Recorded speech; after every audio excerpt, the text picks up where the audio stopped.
Machilipatnam TDP కార్యాలయంలో నిర్వహించిన ప్రజా దర్బార్లో మంత్రి కొల్లు రవీంద్ర పాల్గొన్నారు.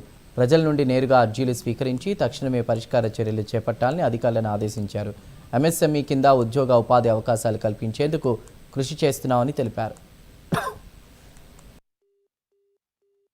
ప్రజలకి కూటమి ప్రభుత్వం జవాబుదారీగా ఉండాలి. ప్రతి ఒక్కరు కూడా ప్రజలకు అందుబాటులో ఉండాలి. దానికోసం ప్రతి శుక్రవారం శాసనసభ్యులందరూ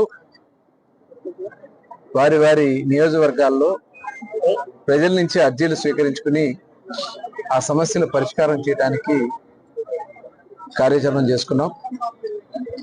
దాదాపు ఇప్పటి వరకు మచిలీపట్నం కాన్స్టిట్యున్సీలో 409 అర్జీలు వచ్చినాయి.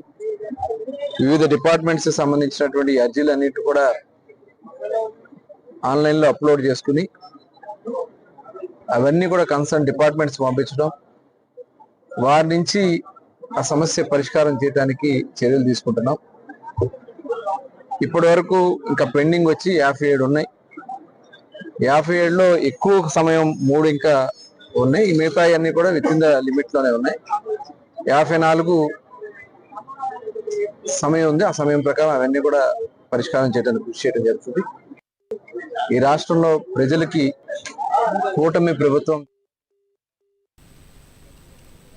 మాజీ ఎమ్మెల్యే జీవన్ రెడ్డిపై ప్రభుత్వ విప్ ఆది శ్రీనివాస్ ఫైర్ అయ్యారు.